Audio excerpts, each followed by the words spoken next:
Hey everybody, welcome back to the Cognitive Dissonance Podcast. In this episode, Kristy and I talk about behavior, what it is, why we engage in it, how we can modify it, and some of the ethics surrounding that. We also do a quick behavioral analysis of my wife's parrot, Morgana. This episode it's part one of a two-parter, and this is the more leisurely and fun-filled one to help prepare us for a more in-depth discussion about behavior next time. I hope you enjoy.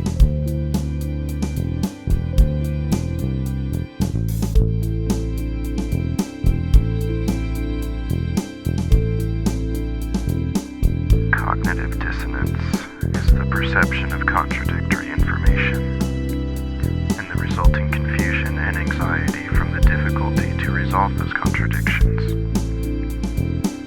We are here to play in that realm of contradiction and cognitive dissonance.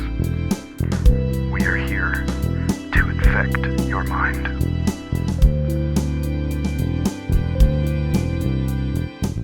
Cool.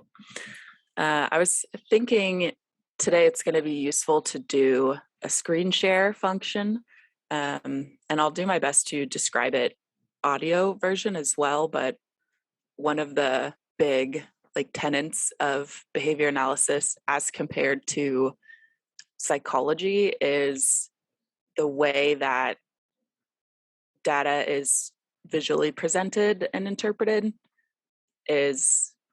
There's almost no statistics in behavior analysis, and psychology is almost 100% statistics. So you have to look at the graph and see the changes in level and trend and variability, which is fun. I like it, but I love stats too. They're interesting. So hopefully in the future we'll have more stats, but the problem with behavior analysis is we help people who are very niche. So you couldn't just throw every autistic person in the same stat category and come up with anything that makes sense, because they're extremely different, and their behavior is different, and no two are alike, and their symptoms are different even when it comes to autism. So we have to do, it's called small n studies. And I think the biggest I've seen is 12 people in a study. And there's usually one or two. Well, and that's something that I appreciated about the turn in probably the last 15 years. We're starting to recognize that most things are a spectrum, right? People don't easily fit and categorize into boxes or categories, right? Whereas right, we can identify something and then a range of possibilities of that manifestation, right? For example, there's more variation within groups than there is between groups. Right? Yeah. So that what it means to be whatever, right? There's that range of manifesting or presenting that, and I think that's important to point out. And I do very much love how they took that approach with studying autism, because it is so unique and individual for each person that don't even try clumping and categorizing. See it at the individual level, address it at the individual level, put interventions at the individual level for individual goals rather than a blanket approach. Yeah.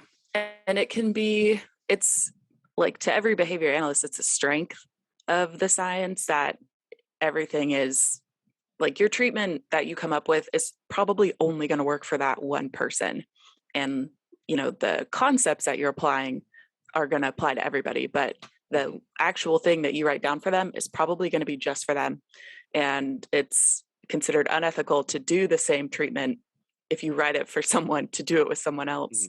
So, but it can be seen as a weakness by other people.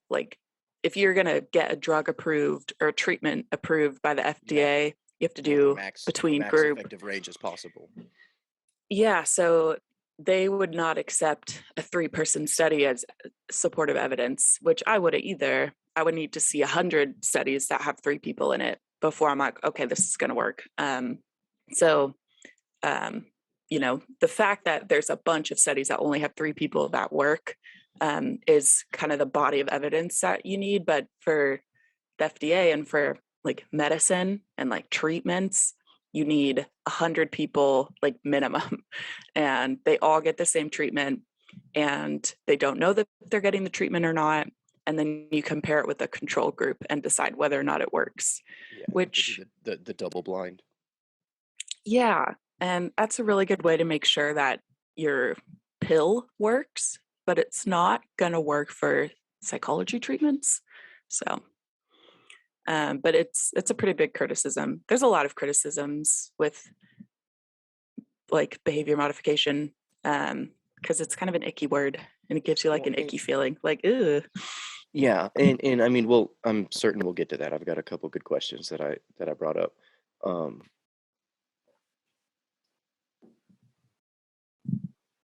was going to say something. I think I lost it.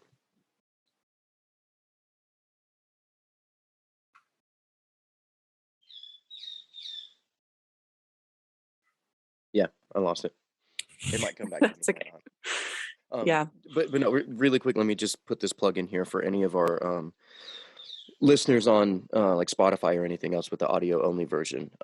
Like Kristy mentioned earlier, there's going to be visual elements to it, so skip on over to that YouTube page. You can just search up me, Mitchell Crute, and follow my channel, and that'll have it on there. So thumbs up, off to the races, whatever other euphemism you want to use for we are getting into it. All right. I do want to address my sources, I suppose. And not to interrupt, this is what I was going to bring up earlier. I was reviewing the literature last week, and I don't know if you noticed the same trend that I did. There's like a 15 or 20 year gap in the literature for behavior analyst and behavior modification. It goes strong up until about 85, and then it picks up again in the early 2000s. And I think that's what you were mentioning a couple episodes ago about that schism between the behaviorist and the cognitive psychologists. And I think that 15 to 20 year was when we had that big upsurge in that cognitive movement. And now we're coming back and we're saying, oh yeah, there's still utility and value in the behaviorist perspective. So let's blend them back together. That is so interesting because, yeah, exactly.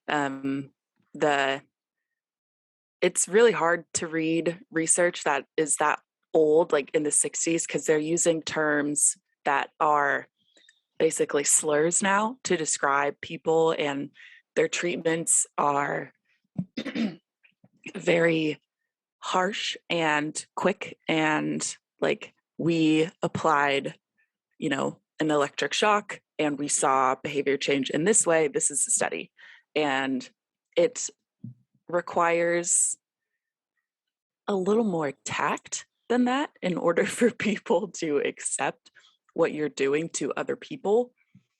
Yes, so you do see there's still a lot of good research in the 90s. That's when Brian Iwata was like creating kind of the way that we assess behavior, which we'll go into.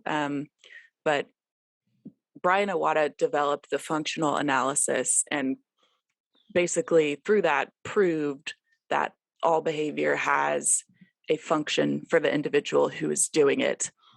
And if you can figure out what that function is, you can find something that is going to replace it, and you can also figure out how to get rid of it. And then the other big name in like assessment and figuring out what's going on is Hanley. And Hanley is a little more cognitive, he's a little more floaty, but they're doing basically the same thing. And I also looked at the Behaviorist Textbook, which is Cooper, Heron, and Heward, published in 2020. I have shamelessly, I rented the textbook for my classes and I paid for it, but I still need it and want it. So I have my bootleg PDF that I use. So at one point I paid for this textbook, but my rental ran out. So I have it now. Wink, wink, So I nudge, looked at that. nudge. FBI agents, if you're listening, we're still kosher. Yeah, well, I mean, I'll pay for it now. Like when I got it, though, I didn't have the money. But now, if they came after me, I could pay them. But I already did pay them, so I'm not interested in doing it again. So, yeah, I support stealing textbooks if you can, if you need to. They can be expensive. But this is a great textbook. So I referenced Cooper basically just for the definition of behavior.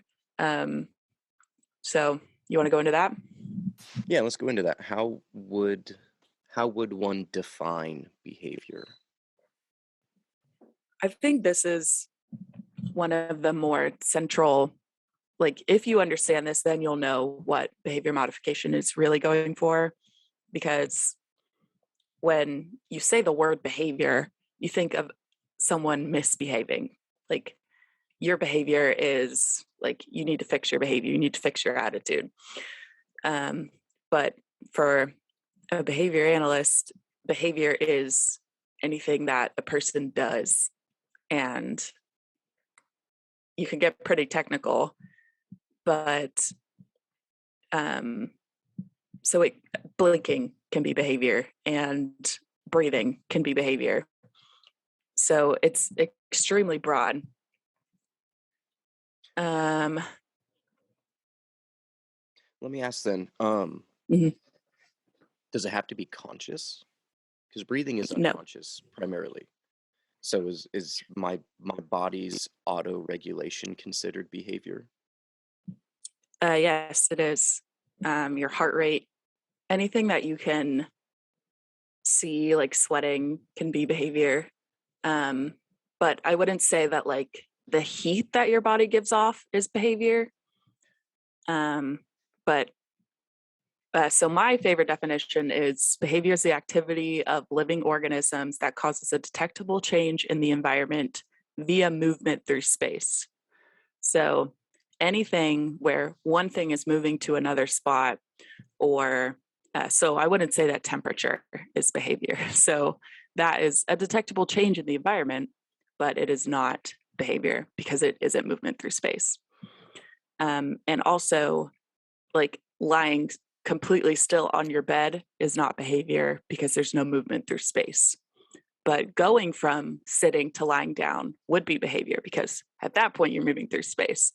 So that's the way that I like to think about it, with the kind of caveat that I would consider like thinking is still behavior because your brain is moving chemicals back and forth, which doesn't quite fit the definition, but that's how I rationalize including thought in behavior. Well, in most of the time when we're thinking, we are cognitively mapping out hypothetical behaviors. Mhm. Right. So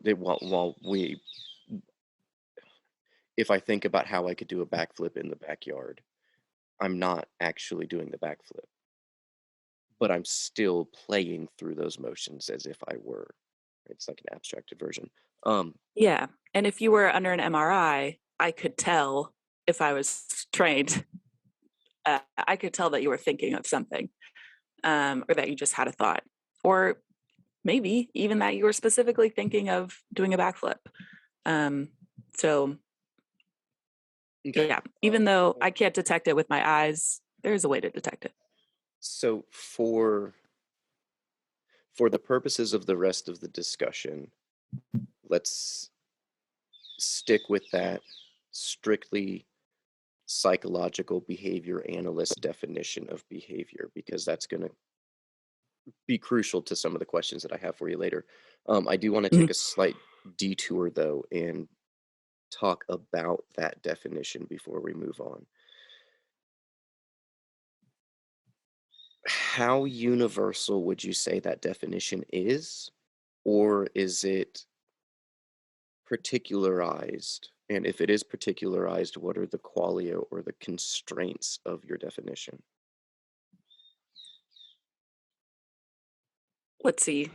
If I asked a psychiatrist what the definition of behavior is, they would probably know this definition, but probably have their own. Um, so it is pretty specific to behavior analysis. I don't remember the rest of your question, but I would say it is particularized. Okay. Well, the reason I brought that up is because I read, I perused through a handful of different academic papers in preparation for this, and one of them was about Piaget and the way that he and the author of the paper discussed how even inanimate objects can have behavior, so to speak. Right? We say you're an avid kayaker and you go down and you kayak the same river every single day for a year, right? The behavior of that river can change over time. You know, you get floods and it's behaving differently. Same thing, we could say the weather is behaving funny today or erratic, or the behavior of these inanimate objects or these abstract concepts. So that's why I was asking, if we apply your definition of behavior, I don't think it would apply to that because it's very anthropocentric, which is fine because that's the subject of our talk today. So I guess then where would you draw the line between a more universal definition of behavior, right, as can be applied to like inanimate objects and stuff like that, versus your more specific behavioral analyst definition? Let's see. I think the addition, like saying that it's only living organisms, is kind of getting to the point that if I were to apply behavioral principles to a river, if I were to punish the river for flowing in this direction, no matter how much I applied, it would not care or react to my punishments. If I were to reward the river in some way for flowing, very slowly, very quickly, it wouldn't react to that. So I think I have to be able to change the future likelihood of a behavior of an organism in order for it to fit the definition. So if you can't reach in there and apply some principles and manipulate some things, then it doesn't fit in our definition because there's no point. Like I could, I could, verbally punish the clouds as much as I want and they won't stop raining. But I could yell at my dog and it would react and change its behavior and get scared and call PETA on me. But so I think that's the main thing is you have to be able to apply the principles to it. But I don't think that using behavior in that sort of colloquial way is, people know what you're talking about, and that's what matters. And honestly, when I work with clients, I have been advised not to use the word behavior at all and to discuss using their terms and avoid because behavior has a bad connotation. So I don't always do this, but I'm supposed to, use the words that they're using and try not to apply any type of feeling or emotionally charged terms to the behavior of concern that person is doing. So even like it's a word, it lets people know what my job is and why I'm there, but I've been told by many people not to use it with clients, which is so interesting. Yeah, that's weird. Why? Okay, two questions. Who is it that your agency, field, whatever, is concerned about upsetting? Is it patients or parents? If those are the proper terms to use there.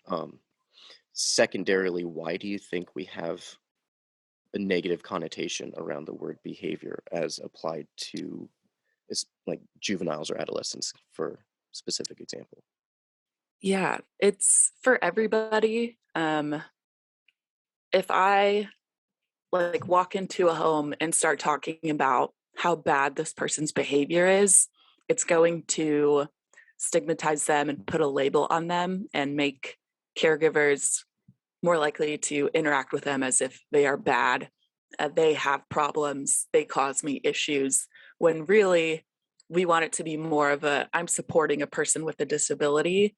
I am providing a service to a person with a disability rather than coming in and fixing something that's wrong, just to make sure that we're not adding any, stigmatism to that person. And it can upset parents too. Like, my kid is, he's not bad. He doesn't have behaviors. He just struggles with XYZ. It's like, yeah, I understand. I never said that your kid was bad or needs services or needs help. I've actually never had that conversation, but people are worried about it.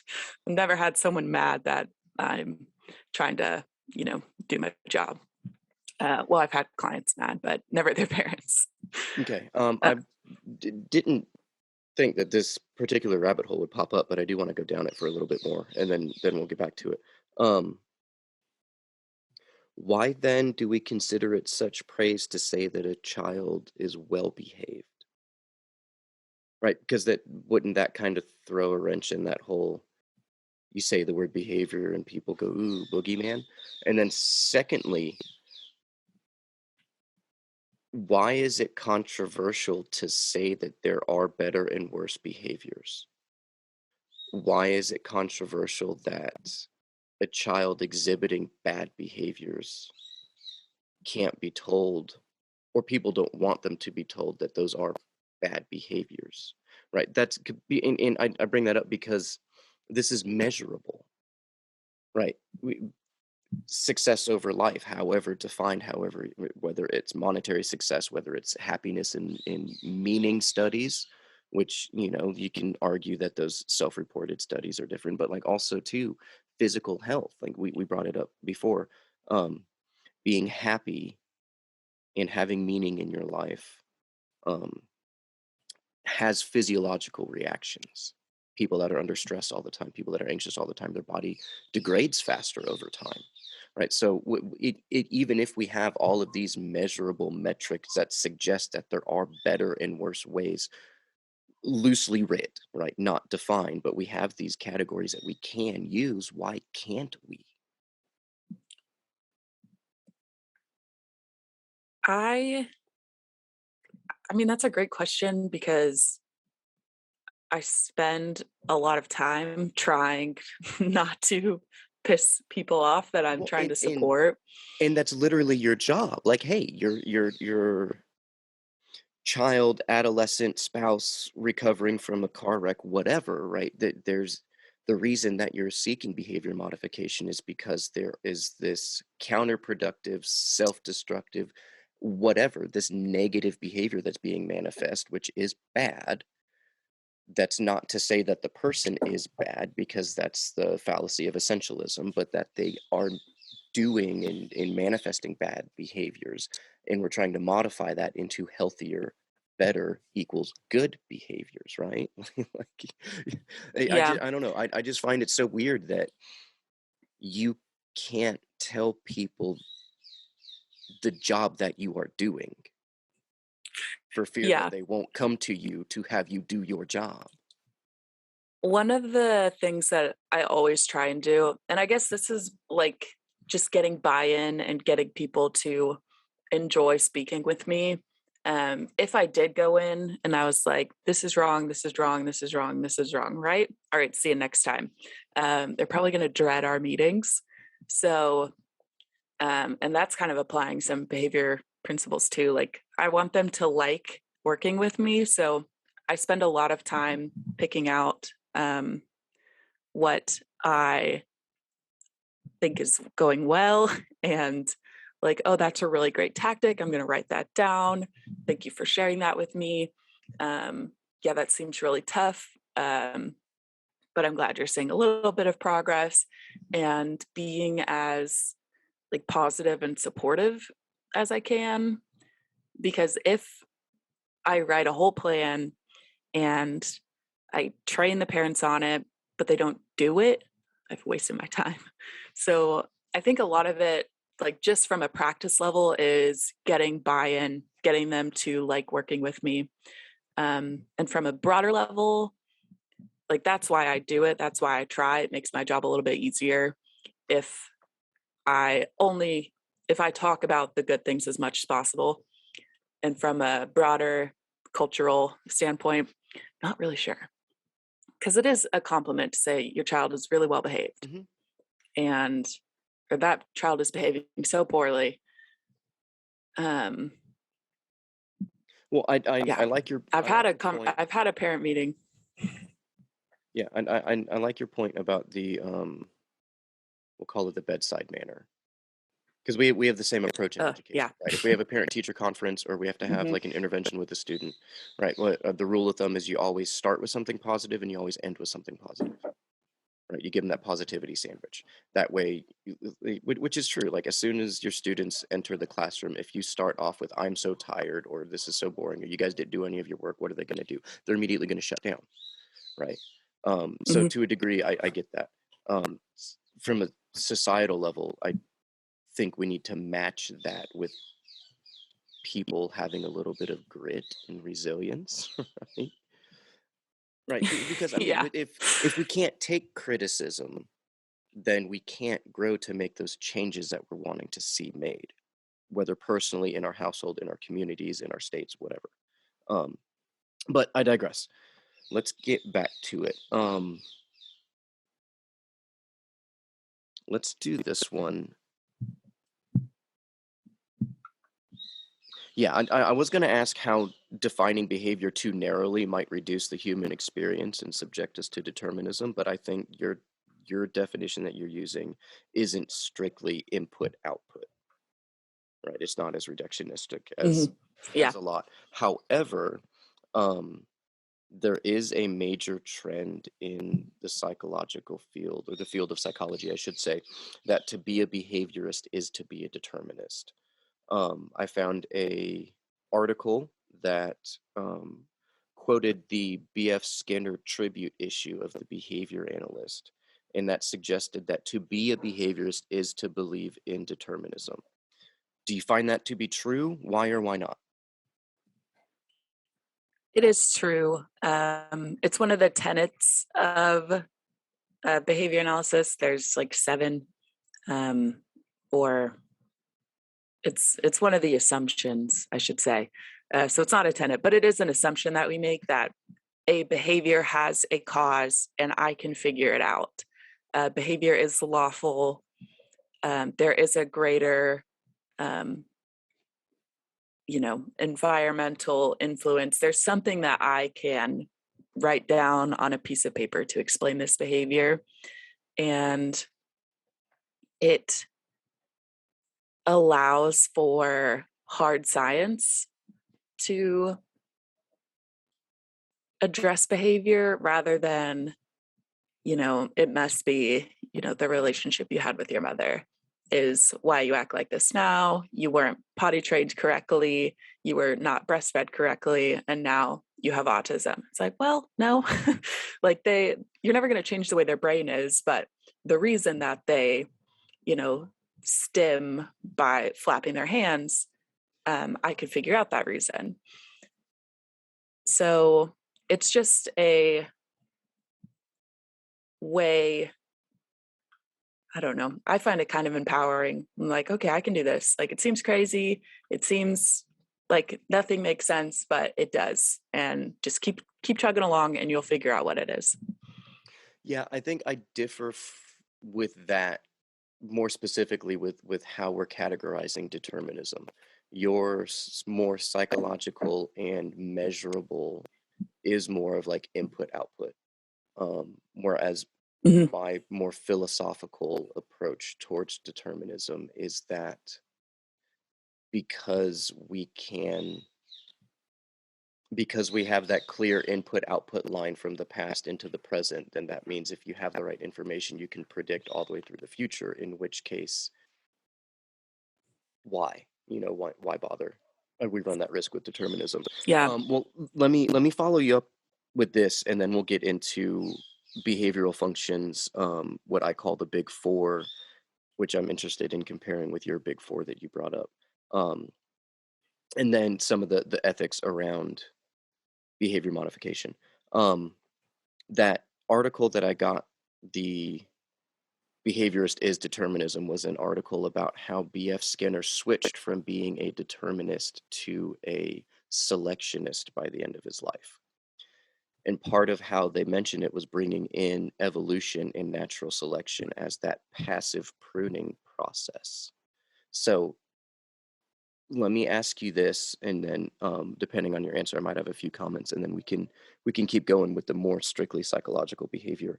So how does natural selection rewarding more successful behaviors over others, giving us that evolutionarily determined rather than input-output determined reasoning for behaviors? Does that change how you understand determinism? Or how does that fit?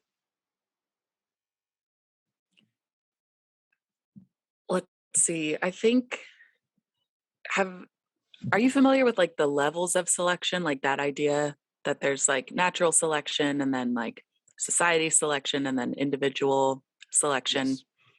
Yeah. Skinner kind of posited like there's selection by consequences. So at a greater level, I eat food because I need to. Like that's evolutionary. I've evolved so that I need to eat food. Then there's like a society level where other people eat food.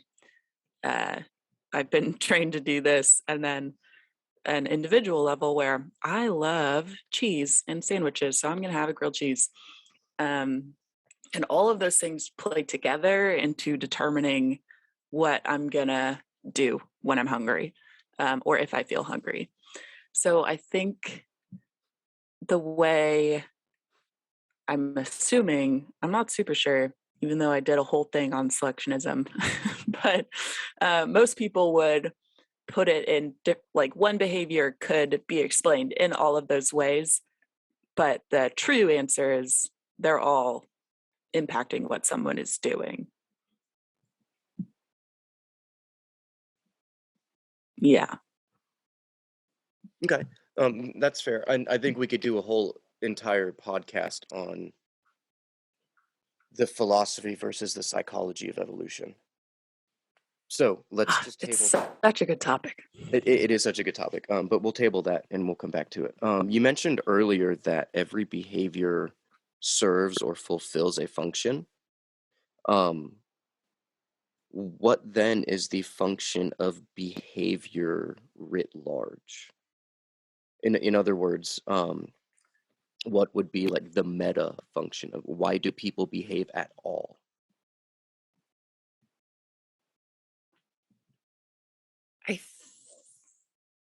Let's see.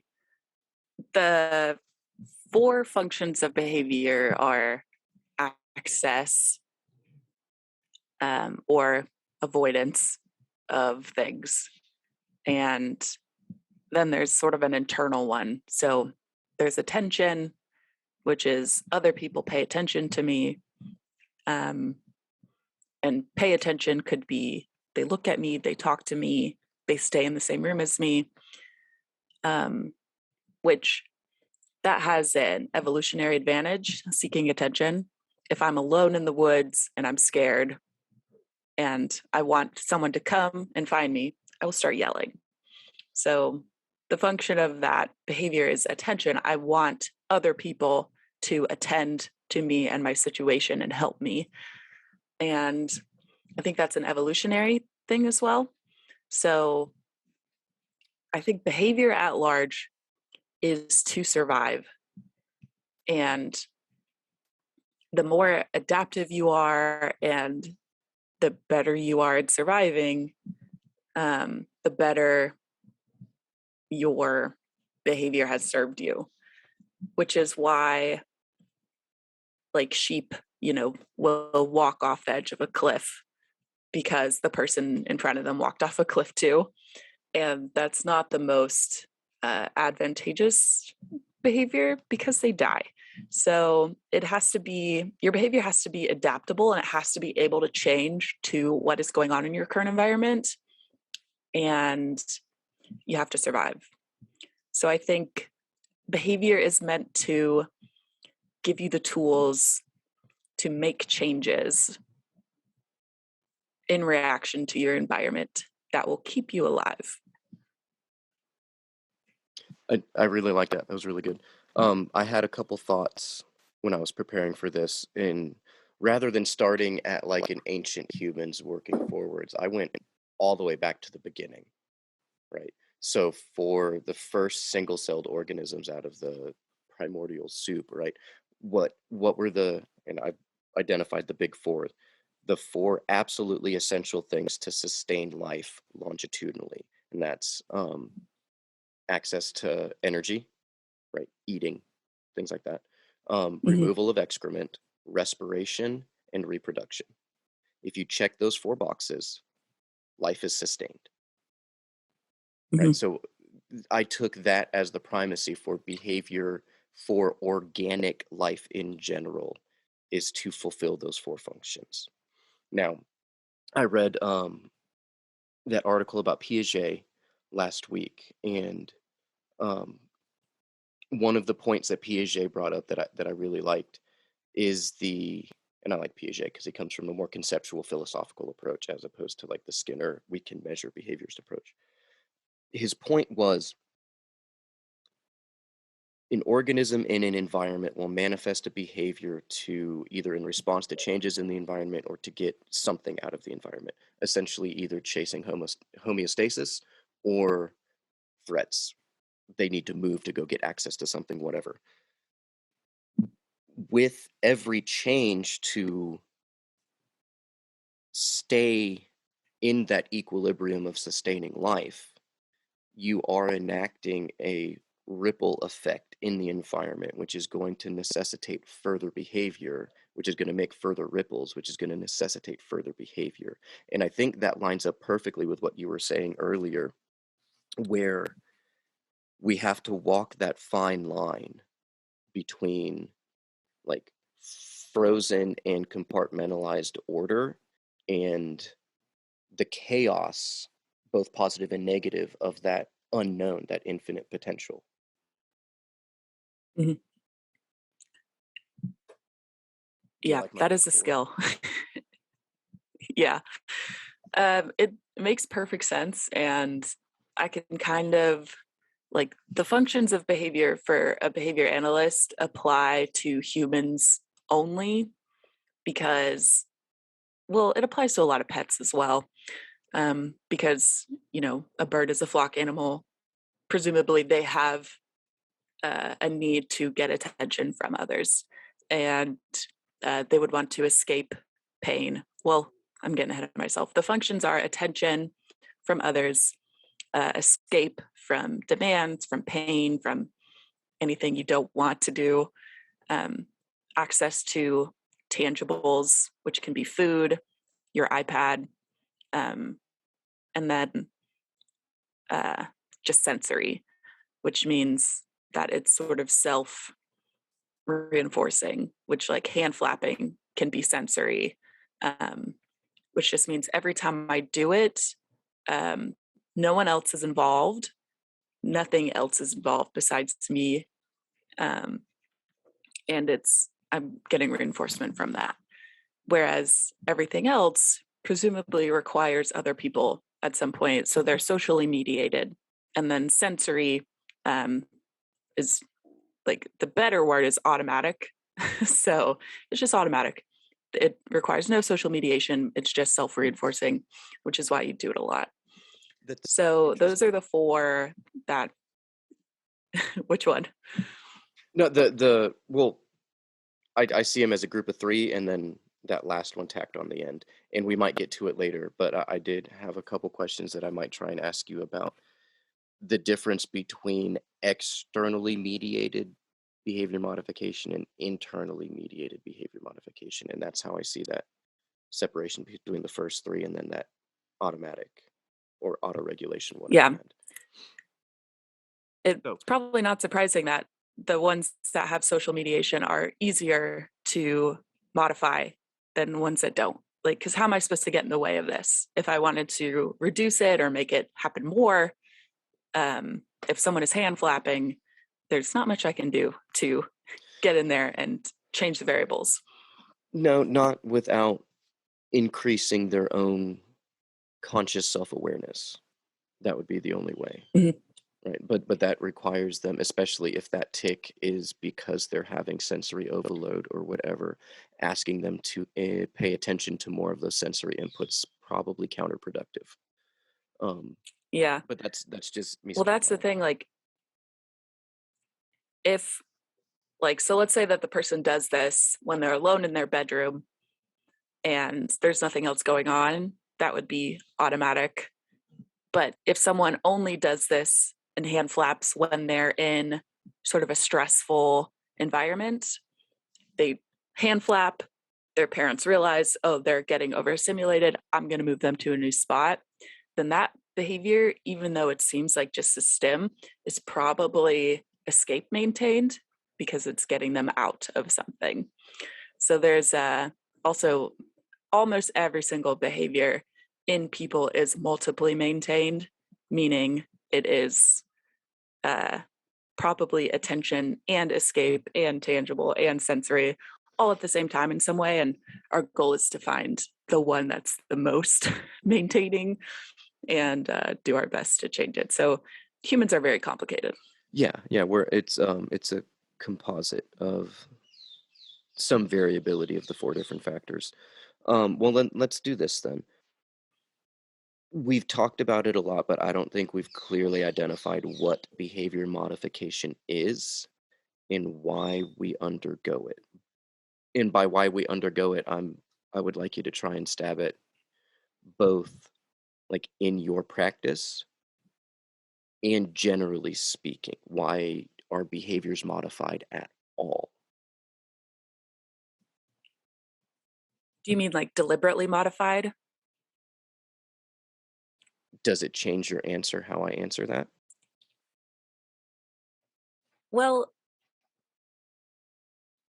kind of. I think deliberate behavior modification would occur whether or not the science of behavior analysis exists.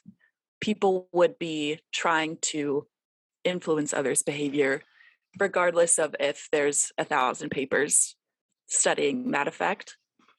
And this has been true. I mean, people have been training animals forever using behavior modification. That's why we have cows and that's why we have dogs that are so easily trainable.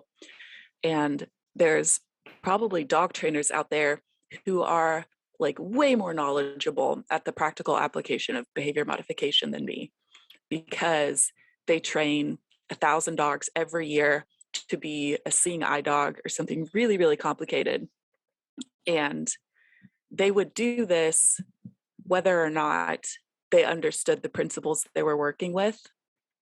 And for me, it's really important to sit down and deliberately study it because we're going to do it anyways. And it's safer if, we're trying to stop crime in my neighborhood, if I truly understand what punishment is, what deterrents are, how people are behaving. Because if I don't, then I could do something incredibly harmful and incredibly stupid and something that also doesn't work.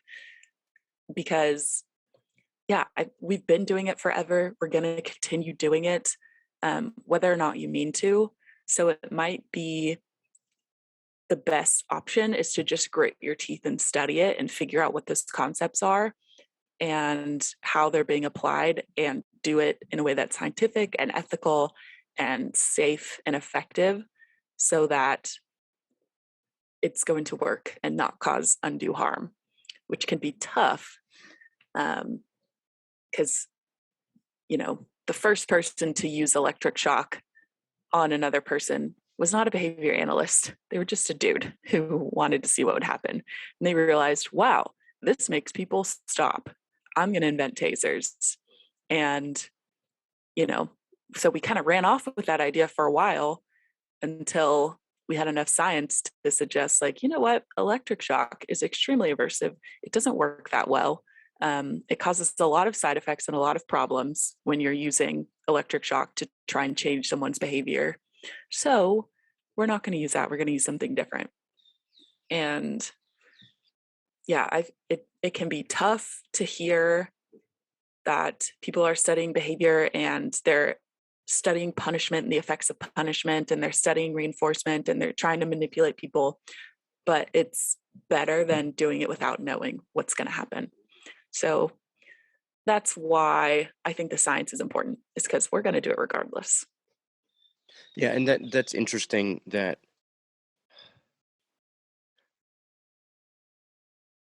if it's something that we're going to engage in consciously or unconsciously, then we should make the conscious effort to try and do it as ethically as possible. I think that's really important there. And I do like how you bring up the unintended consequences, because that's something that takes place longitudinally as well. Some of the behavior modifications that we might be accidentally incentivizing through like social media applications and stuff like that probably won't bear fruit in their full negativity until like 2 or 3 generations from now, when that behavior modification is so ingrained that that's the new norm, and those normative behaviors are going to devolve even further, and that's the new norm for the following generation. And then who knows how long it is before we devolve back into whatever X, Y, and Z.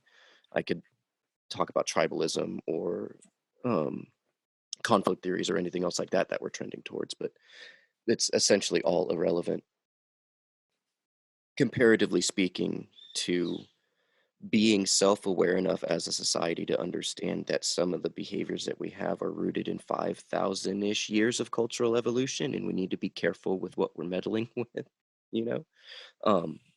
But your response segues perfectly into what I want to talk about next, as far as, are there limits or boundaries to behavior modification, right? To recognize a behavior is, for a non-charged term, we'll just say, not efficient for the task at hand, or the social setting, or the environment, because that's another thing we could talk about, is the active versus passive behavior modification. I think living organisms engage in that active piece. I'm on the playground playing with somebody, they punch me, I don't like it, so I do something to try and de-incentivize, or to reduce that behavior, or to channel it into a more positive experience for the both of us. Whereas if I only like to eat a certain type of food and it doesn't grow in the geographic region that I'm living in, I have to passively adapt and change my behavior into how I procure my food, because the environment is restricting that, right? That active versus passive. But let's go back to these boundaries. Where are the limits? Let's just do that. Where are the limits of behavior modification, upper and lower? I think that the limit is with the physical human body. I cannot train someone to do something that is physically impossible for that body. And that might sound a little optimistic. Like I could train a, I could train a, 14-year-old dude to do backflips. And so that sounds like, wow, that's kind of tough, but that happens all the time. People learn to do backflips. So when you have a really broad definition of behavior, everything sort of fits under that umbrella. So from a behaviorist perspective, everything you do has been learned at some point, and we've all learned it. We all learned how to walk. We all learned how to raise and lower our arms at will. We all learned how to hold up the number 1, the number 2, the number 3, the German 3. And this has all been deliberately learned at some point, even if we don't remember it. So, yeah, I think the the upper limit is the physical human body limit. If your body can't do a backflip, I can't train you to do it. But if it physically can, then I could do it.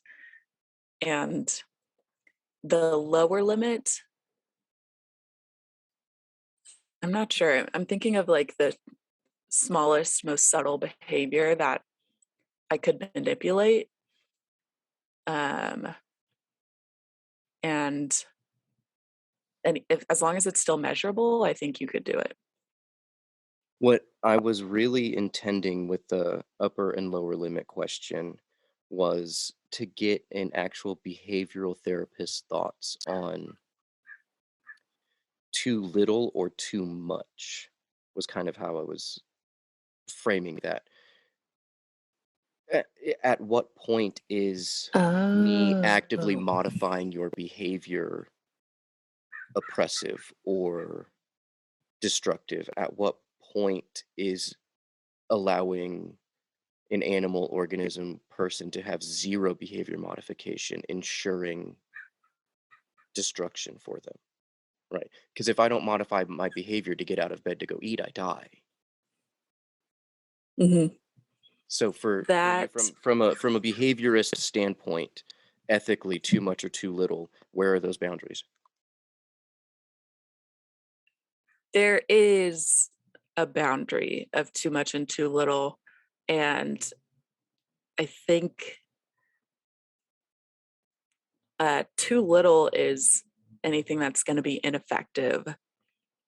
So if I am doing something that's not working, and I'm just doing a tiny nudge, maybe like 10 minutes a week of trying to train a person to speak or something, and it's not working because that's not enough practice. You need, 24 hours of practice. Like babies learn over days and days and days of hearing people talk. So if it's not going to work, that is unethical. You have to stop and, refer to someone who can help them.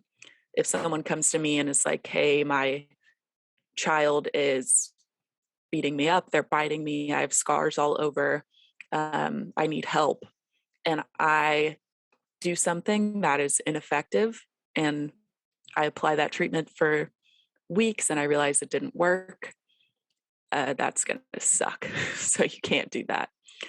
And so if it's not going to work, that is unethical, and you have to find someone who can make it work, or you have to do a better job of knowing when it's not working, which is usually through data, through checking in, being attentive, calling the client, getting updates. Hey, is this working? If not, I'll change it. And it's a really important piece because people trust you. They need your help. And if you're not going to actually help, you've messed up. And the upper limit is tough because what's going to be too much? There are people who think that 40 hours a week of ABA for a 3-year-old is too much. And then there are people who say that's not enough. And they train parents to keep, doing ABA after the child goes home from the clinic. And they say at dinner, introduce the food this way, do this after they eat it. And so there are people who think that 24 hours a day of ABA is enough. And I think what it comes down to is the content or what you're working towards.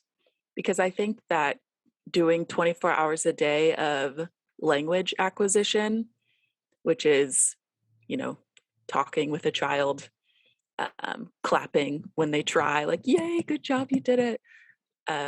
Something like that is a very, very crucial life skill. And that should be practiced as much as possible. Something like potty training. If you just potty trained a kid for 1 hour a day, that's not going to work. That has to be a 24-hour thing, where you're constantly taking them to the bathroom, doing wet checks, and you're carrying gummies around all the time so that if they do use the potty, then they get a gummy. And so if you were inconsistent with that, or you're like, all right, done, we're not potty training anymore past 5 p.m., that would be an issue, because how are you supposed to be potty trained for only a certain amount of time a day? So I think it depends on the content. If I was going to modify those really important life skills, then I would want as much time as possible. And if I was going to, if the behavior that I'm trying to modify is like head directed SIB, open hand to forehead, swinging hard enough to be heard from the next room, that's also a treatment I'm going to want going 24 hours a day, so that there's never a time where that person is able to engage in that behavior without the consequences in. Because your brain is so delicate. Really quick. SIB, self-inflicted behavior? Self-injurious behavior. Self-injurious. And then ABA? Applied behavior analysis. Okay. I'm decent with figuring out acronyms to some degree, but for the sake of our listeners that don't have any psychological training whatsoever, acronyms. I appreciate that. Yeah, I do that all the time. Well, I mean, it's to be expected, right? We have that ingrained procedural knowledge within our professions that we rely on having those pre-made packets of meaning, so we can more easily, move around those bigger ideas. Last question, and then we can do a behavioral analysis practice. Where or what do you use as your barometer to decide whether it is ethical to modify a behavior or not? Would you like me to? No, I think that's a great question. And if a person were to come to me and ask, can you help with this? How do I decide whether or not I can, whether or not I should?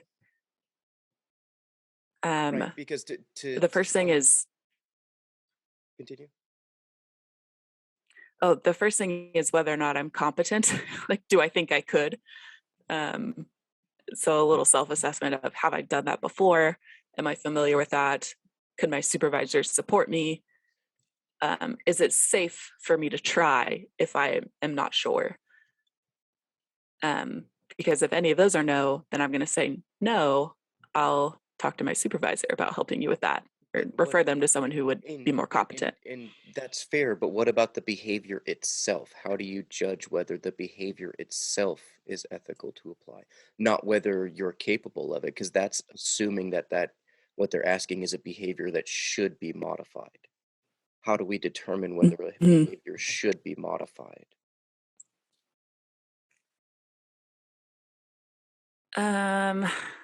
I guess I would have to ask. Yeah, I would have to ask like how much it's impacting their life. Like, because if a person is like, I want to watch less TV,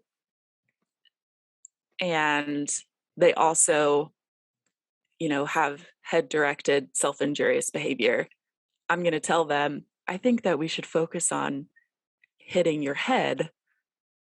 And then after that's under control, then we can work on watching less TV, because it's more important to save your brain than it is to watch less TV.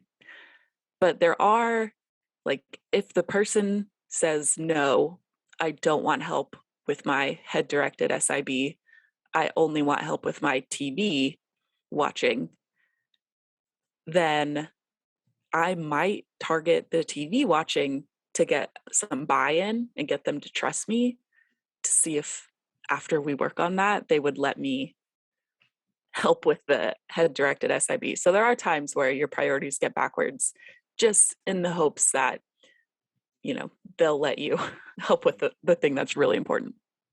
Well, the one of the reasons I asked that question is there's a book by Michael Schellenberger called San Francisco.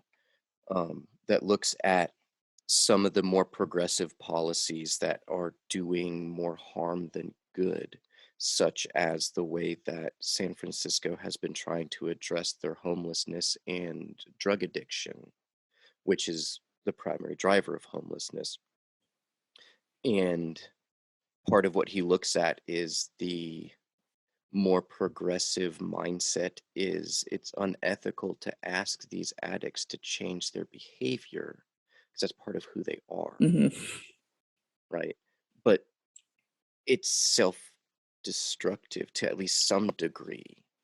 So at what point, and maybe we can get into this after we do some of your analysis, I do have some questions about if we modify out all negative behavior, how that might end up being a net negative rather than a net positive thing. But we'll come back to that. What did you want to look at for, you mentioned animal behavior. What animals are we analyzing?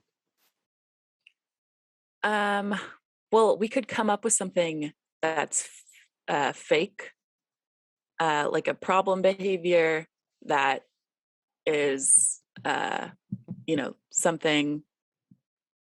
My goal here is I give you the assessment, and then we look at the results. And I thought it would be fun if we looked at an animal behavior for one of your animals that something, I don't know, the first thing that came to mind was the bird squawking. What is it? Why is it doing it? And analyze that and see and apply some of these principles to that. Okay. Or we can make something up. No, we'll do the bird. Awesome. She lunged at me and bit me in the face the other day, so let's analyze the crap out of her. Okay. Host disabled participant screen sharing. So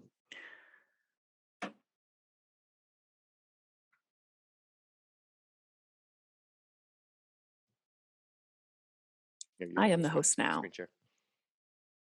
Wahaha.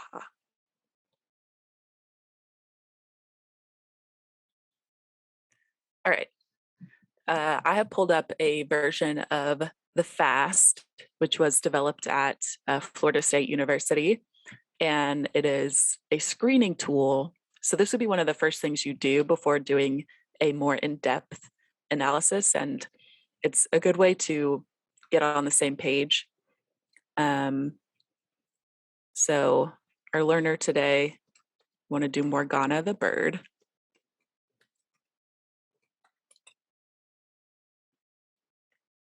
And yeah, so this is a couple of quick questions. Here they are. And then we'll type in the answers and then we'll get a graph on what is maintaining that behavior.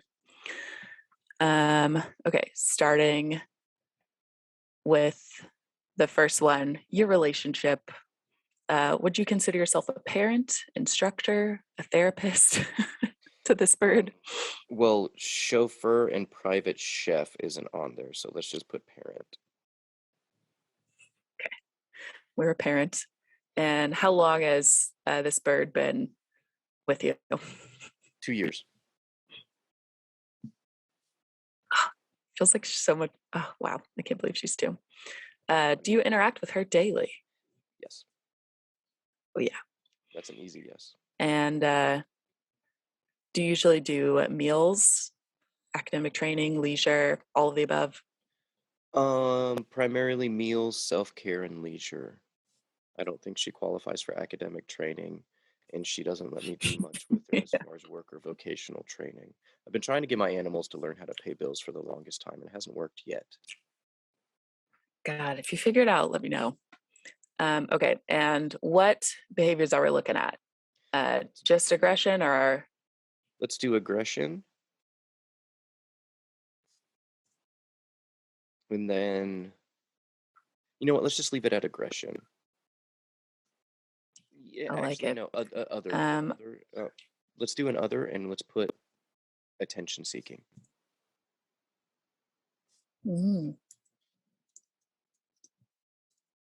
She does. What does that look like? Her walking over to you? That and what's called a flock call. That's her screeching in the background at triple decibels. Ah.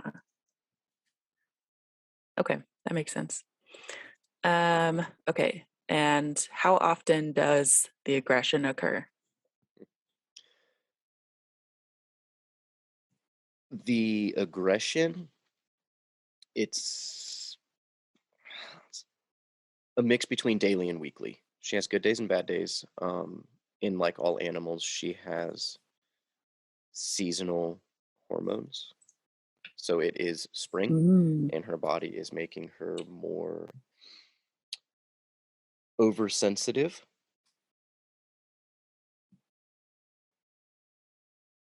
It's understandable. I think it's also normal for a bird to use their beak for what it was designed to do. Yeah. So yeah, just for reference sake, we're not analyzing some horribly abused, scared bird in a horrible environment. She's living her life. Okay, would you describe this as mild, moderate, or severe? I'm gonna do mild. Little risk to health. You don't think she'll kill you someday? I'm certain there's a couple days that if she could have, she would have, but I don't think she's capable of it. Right. Yeah, so it's mild. Okay, let's go ahead and skip these sections and go straight into the actual. So that was all like kind of demographic information, and then yeah, so these are the real key here.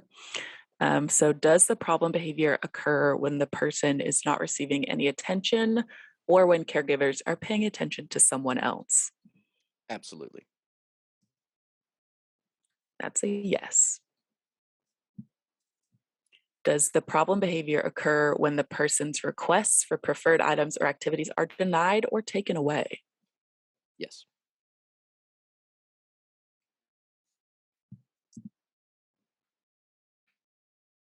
When the problem behavior occurs, do caregivers usually try to calm the person down or involve the person in preferred activities? That's a difficult one to answer because let's just go no. Because when she is too aggressive, we stop giving her treats. When Mhm. she's doing her screeching through the house, the word on the street is the best way to respond to that, to disincentivize the behavior, is to not respond to it at all. So we tend to try. So just kind of Yes, we tend to try act the like it's not avoidance. happening. That way we're not incentivizing it in any way. All right. Is the person usually well behaved when she's getting lots of attention or when preferred activities are freely available? Most of the time. So not every time. That's probably going to depend on hormones too. Yeah, but I'm comfortable with a yes because the question says usually, and usually if she can get to mom, if she can get her scritches, if she can get the snacks that she wants instead of the food because she's just like a freaking kid, then yeah, she tends to be well behaved. Yeah. Does the person usually fuss or resist when asked to perform a task or participate in activities? If it's something that she wants to do, no, she doesn't fuss. If it's something that she doesn't want to do, like we've had to towel her to get her back into her cage so we could go to family dinner before. Ooh, that's a tough one. So I'm going to click yes and no because it depends.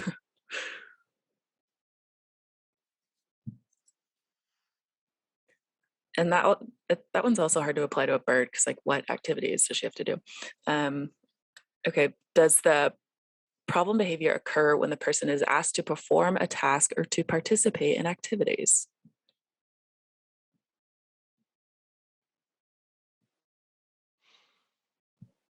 I'm going to say no because for the most part, if she's demanding attention and we give her attention, that tends to cut down those vocal demands for attention. Mhm.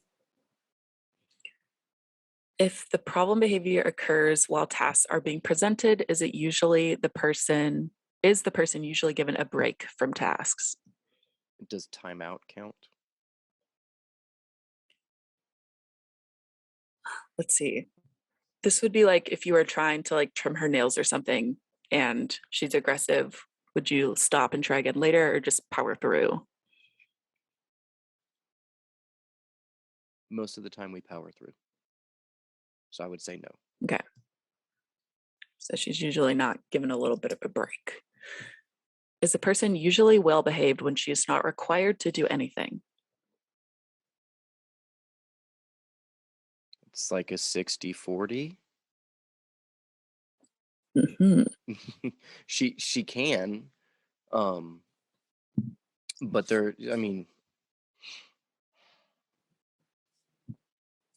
it's a yes and a no. Right. She Okay, has I've clicked toys, both. she has enrichment stuff, she has food, but if it's not what she wants, or she can't see mom, or she's in her cage because we're trying to eat family dinner without her, she definitely lets us know she's not happy. Mhm.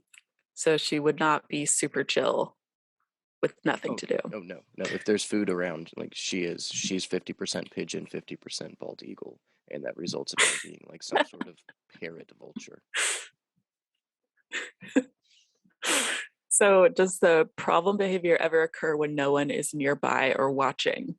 Not usually. It would be tough with aggression. How can you bite someone with no one nearby?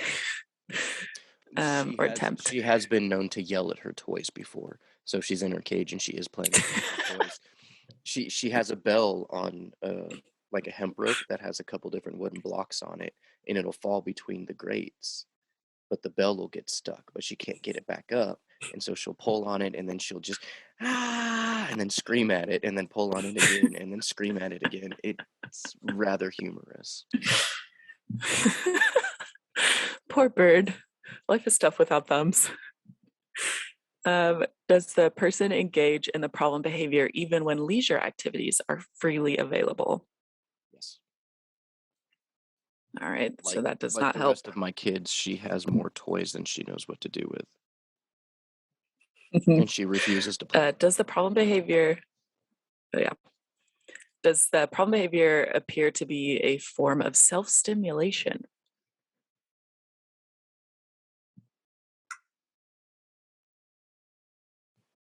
How do you mean? Or can you give me some clarity on that?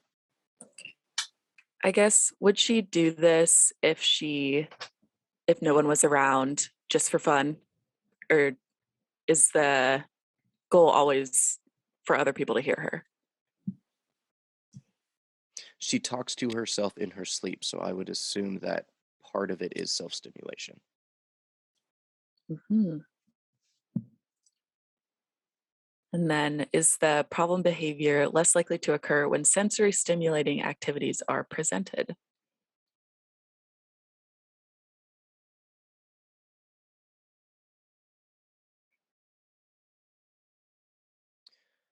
I'm going to say yes and no. So she has a treat toy to simulate foraging, that when we put her favorite treats in it, she's been known to keep herself entertained there for an hour or so. Mm-hmm. At the same time, even her favorite toys, if she's in one of her moods, she'll just ignore it and demand attention. Yeah. So is the problem behavior cyclical in nature, occurring for several days and then stopping for a while? Yes. Like most behaviors, it manifests for a while, and then it dissipates for a while, and then it manifests for a while. It's not a flat curve. Mhm. It's a roller coaster graph. Very technical term there. Does the person have recurring painful conditions such as ear infections or allergies? Not that I know of. That's one of the weirdest questions on here. And everyone's like, no, I guess yes. Is the problem behavior more likely to occur when the person is ill? I've never seen her sick, so I'm going to say no. Although it would make sense that if the person or animal manifesting the behavior, a behavior such as aggression, is going to act more aggressively if they're already uncomfortable or overstimulated. If that makes sense. Mm-hmm. Yes, correct. Yeah. That can be a huge setting event. Person is like, actually, that was the last straw. So if the person is experiencing physical problems and these are treated, does the problem go away? We're going to Problem behavior go away. We're going to go NA on that one because it's safe. To my knowledge, she's healthy, no physical anything as a root cause for those behaviors. Yeah. Okay, so 1 through 4 is 3. So that's it. That's the FAST. And so there was 3 there. 5, 6, 7, 8. 2 here.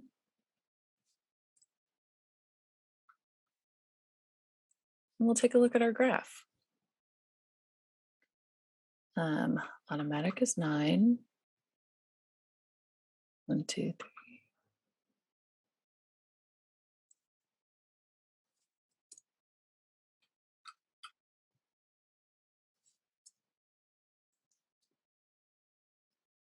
And then the last ones are automatic pain attenuation.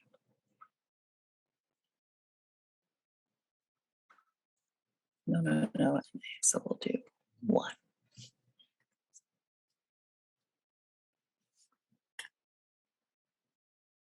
All right, here's our graph. So I'm glad we did bird behavior because it's extremely complicated. And sometimes when I do like a fake or made up one, it can be easy to come up with something very simple and have a clear winner. So for her, the 2 main functions of her behavior appear to be social attention and automatic sensory stimulation, with a little bit of escape from tasks. And then possibly she might do this to attenuate pain, which means kind of distract herself from pain. And this is how the FAST is done. And it always looks like this because it's never simple. And if it was simple, you would have figured it out and this wouldn't be a problem that is currently ongoing, right? Yes. So let me ask a follow-up question. I think all of that's accurate. Mm-hmm. Definitely the social preferring attention piece. Sensory stimulation to a degree, being a flock animal, or at least being a flock example of bird, because not all birds are flock animals. But Indian ringneck parrots are. It stands to reason that at least some of her flock calling are because she wants to receive that stimulation of hearing a flock call. She's biologically primed to do that and respond to those things. And so she doesn't hear them. She tries, she gets that. And I can imagine it triggers some really deeply ingrained reward structures in her brain.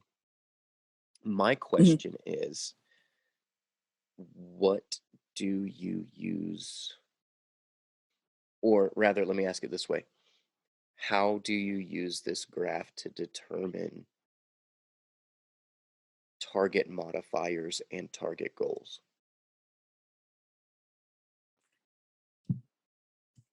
Let's see. The goals are going to come from what the client wants. So if they are okay with, flock calling sometimes, but they really want it to stop at night, then that would be the goal. If they wanted absolutely no flock calling, we'd probably have to have a conversation about realistic goals. And then a behavior like aggression, that would preferably be 0 or near 0 levels for people. For a bird, it might be a little bit higher because it's kind of the way that they interact with the world is with their beak. So you might get bit. And so it might be, we want to level, bring that to like a 10% of the time level. So this would just depend on what the client wants. And what I would use this information for is this is technically a screener. So after doing this, then you would give a more targeted assessment. Like, okay, I'm really going to look at social and the automatic sensory part of it for the next interview we're going to do. When I go in for my observation, I'm going to look for these things specifically, and I'm probably not going to worry about pain attenuation or asking about, illnesses or things like that, because the screener said that wasn't something to really worry about. These can be wrong, but it's a good place to start to give a more like, okay, now I know what I'm going to ask about when I go in for my interview. Do you have separate batteries that you use for like the social attention seeking and the pain attenuation? Or are those more informal? You need to look at these metrics. So I'm just going to ask these questions. Yeah. In my role, it is more general because I don't have that much time. So I'll just ask them like directly, like, well, what do they want from you when they do this? And it's like, well, they want me to pick them up and cuddle them. And that's good enough for me. But a true hardcore behavior analyst would not take self-report, like this is what happens. And they would want to get an actual observation of it. Yeah, do an observation. Which can be tough because I don't do that because I don't have the time. And I trust that my clients' parents know what's going on. And they always do.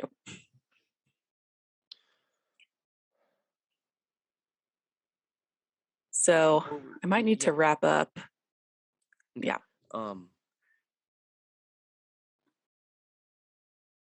I have like 20 questions that I thought up for this, but let me pick out one or two more, and then we can do any last words if you want. Let's do this one, because in part of our preparation, you mentioned modeling, or at least that's what we in the education profession call it, where we have students learn behaviors at least partially by observing us do those behaviors. Things such as annotation during reading aloud for students so they can hear cadence and enunciation, writing skills, metacognition, the teacher modeling all of those, thinking out loud or demonstrating my thought process to the student as I go to annotate this helps them to start doing those same procedures when they do those same tasks. So if bad behaviors serve as models for those social pressures to passively modify our behaviors, for example, seeing someone else get arrested for stealing something disincentivizes everybody that observes that from attempting to steal something. There's that passive role that plays. If we were able to modify out all negative behaviors, would that set us up for lack of better terms, would that set us up for failure as we no longer have those visual and experiential determinants for what bad behavior is? I guess no, because I've never personally witnessed a murder and kind of walked through the whole process, but it has been told to me with words. And I have the capacity to understand that. And even though I've never seen it, I've never been to a trial, I've never met someone who's murdered, I have been told about these things. And so for me specifically, and most people, if you explained it to them, then they would get it without it having to be modeled. So ideally, no, but not everyone has the capacity to hear it being told to them. So if that was the case, maybe I would do like a video model of like, here's someone getting murdered and the person got in trouble for it. And you could sort of, it doesn't have to be real for it to work. I could contrive something to model what would happen if you engaged in a bad behavior. So I would say no, we could find ways around that. That's fair. I came across this quote. I'm not exactly sure which academic article I got it out of, but it's character does not inform behavior. Behavior informs character. What do you think that means? It's probably the your actions speak louder than words type thing. Like people's opinion of you is based on how you act rather than how you say you act, which is true.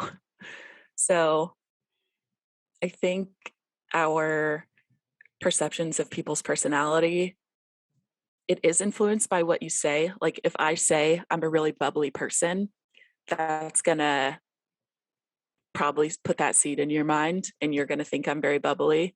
But if that's completely opposite from what you observe, then you're just gonna think I'm a liar. Well, and I think that applies to value structures too. Because there's that stereotype of the community of churchgoers. And then as soon as they get done leaving church, they go out to the local diner and they are just terrible people to their servers. Mm-hmm. That it's,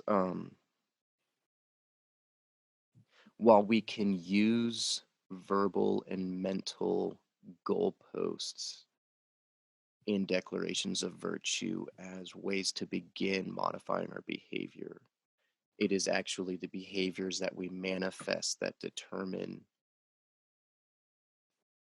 our plotting along that value graph. Mm-hmm.